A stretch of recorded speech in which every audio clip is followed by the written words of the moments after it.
देश का इतिहास लाखों वर्ष पुराना है और पुराना होकर भी आज तक समृद्ध है।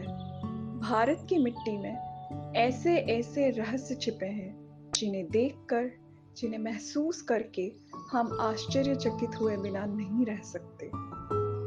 भारत के छोटे से छोटे गांव में भी कला, साहित्य, स्थापत्य और इतिहास का ऐसा खजाना भरा पड़ा है कि जिसे देखकर हमें हमारे पूर्वजों को बार बार प्रणाम करने का मन करता है। इतिहास के ऐसे ही एक खजाने को ढूंढने के लिए आज हम आए हैं एक ऐसी जगह जो अब तक दुनिया की आंखों से ओझल थी। राजस्थान के उदयपुर से उत्तर पूर्व दिशा की ओर 135 किलोमीटर दूर अरावली की सुरम्य वादियों के बीच बसा है देवगढ़ कस्बा। लेकिन यह देवगढ़ प्रारंभ से ही यही बसा हुआ था या कहीं और? तो चलिए द भरत त्रिपाठी शो के माध्यम से आपको लिए चलते हैं गुमनामी की मिट्टी में दबे पुराने देवगढ़ को खोजने।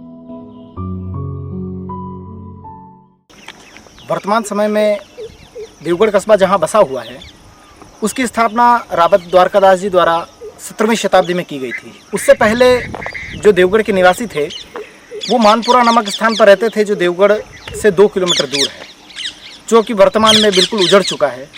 और किसी ने कहा भी है कि अब नए कमरे में चीज़ें पुरानी कौन रखता है, अब कुंडों में परिंदों के लिए पानी कौन रखता है, वो तो हम हैं जो थामे हैं इन गिरती हुई दीवारों को, वरना सलीके से बुज़ुर्गों की निशानी कौन रखता है। लेकिन मानपुरा में आज भी हमारे पुरखों की, हमारे बड़े बुज़ुर्गों की निशानियाँ बिखरी हुई पड़ी हैं, जो बहुत करुण स्वर में हमें पुकार रही हैं। तो आइए सुनते हैं मानपुरा जूना देवगढ़ की कहानी उसी की ज़ुबानी। वीराने में खड़ा हूँ, अपनी दास्तान सुनाऊँ, आओ तुम्हें अपने मन के अरमान सुनाऊँ। आबाद थी कभी दुनिया मेरी भी, क्यों छोड़ गए मुझे अकेला भगवान सुनाऊँ। मैं हूँ जूना देवगढ़। जूना मतलब पुराना, लेकिन मैं पुराना हुआ नहीं हूँ, बल्कि मुझे पुराना बना दिया गया है। अभी जैसा मैं हूँ वैसा मैं पहले नहीं था। मैं तो बहुत खुशहाल था, आबाद था। मेरे दिन और रात मानो स्वर्ग का एहसास करवाते थे। भोर के सूरज की पहली किरण के साथ गायों के रंभाने की आवाज, चिड़ियों की चहचहाहट, कुएं पर पानी लेने जाती महिलाएं, खेतों की ओर मुंह किए किसान, लहलहाती फसलें, पगडंडियों पर दौड़ लगाते बच्चे। कितना सुनहरा दौर था। मैं आज तक वो सब नहीं भूल पाया हूँ। देवगढ़, मदारिया, मानपुरा का जो हिस्सा है राजसमंद जिले में बहुत महत्वपूर्ण क्षेत्र है। उसके पुरातत्व के विषय में थोड़ी सी जानकारी आपके साथ साझा कर रहा हूँ। मानपुरा में असल में एक 12वीं-13वीं शताब्दी का प्राचीन ईंटों का बना हुआ मंदिर है, जो संभवतः या विष्णु मंदिर रहा होगा। मैं स्थापत्य के दृष्टिकोण से बात कर रहा हूँ। इसी मंदिर के आसपास में प्राचीन बस्ती के अवशेष हैं, वो भी समकालीन हैं, और कालांतर के अवशेष भी इस इलाके में हैं। उसके अलावा यहाँ गिरी गोस्वामी समुदाय से संबंधित मठ भी हैं, जो भी समकालीन हैं। पुरातात्विक और ऐतिहासिक अवशेषों की यदि बात करें तो रिसर्च में प्राप्त अवशेषों के अध्ययन से पता चलता है कि यह स्थान गुप्त काल अर्थात 6वीं शताब्दी से 16वीं शताब्दी तक आबाद रहा है, जिसके प्रमाण यहाँ उपलब्ध कुछ पुरानी दीवारें, पत्थर, कुछ निर्माण आदि तो हैं ही, पर सबसे बड़ा अवशेष है लगभग 1000 वर्ष पूर्व निर्मित नागर शैली का विष्णु मंदिर, जो देख रेख के अभाव में जीर्ण शीर्ण हो चुका है। लोक मान्यताओं के अनुसार इस मंदिर में जो भगवान का विग्रह था वह वर्तमान देवगढ़ के माणक चौक में स्थित मंदिर में चारभुजा नाथ के रूप में विराजित है।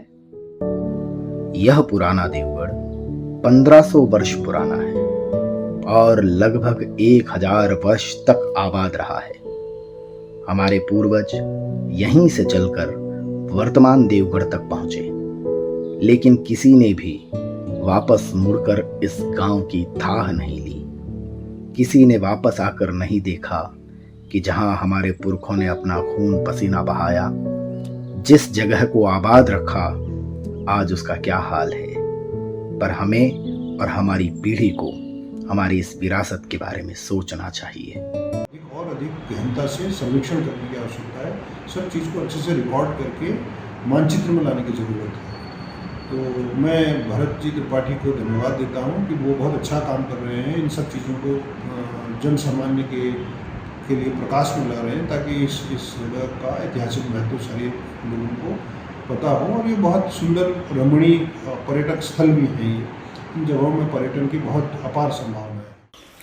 अब हमें ये निर्धारित करना है कि हम अपने पुरखों की जागीर को किस तरह से संभाल के रखें या उन्हें बर्बाद होने दें। जैसा कि आपने देखा है कि हमारे पुरखों ने इतनी सुंदर सी विरासत हमें सौंपी है, हम आने वाली पीढ़ियों को क्या सौंप के जाएंगे? क्या ये विरासत बर्बाद करके उन तक पहुंचाएंगे या इन्हें वापस आबाद करेंगे? तो मेरा शासन प्रशासन से और जिम्मेदार लोगों से निवेदन है कि इस हमारे पुरखों की विरासत को संभालें, इन्हें सुरक्षा प्रदान करें, इनका सौंदर्यीकरण करें और इनका विकास करें, ताकि हम आने वाली पीढ़ियों को अपना मुंह दिखा सकें। क्योंकि किसी ने कहा भी है कि जो अपने पुरखों की, अपने दादा परदादाओं की तस्वीर स्टोर रूम में रख देता है वो कबाड़ हो जाती है, और जो ड्राइंग रूम में लगाता है वो एंटीक कहलाती है। तो हमें इन विरासतों को एंटीक बनाना है या कबाड़ करना है, ये आपके और हमारे हाथ में है। शासन प्रशासन जिम्मेदार लोग इस पर ध्यान दें और इसकी सुरक्षा करें। हम बहुत जल्दी आपसे पुनः मिलेंगे द भरत त्रिपाठी शो के अगले कार्यक्रम में। तब तक के लिए नमस्कार।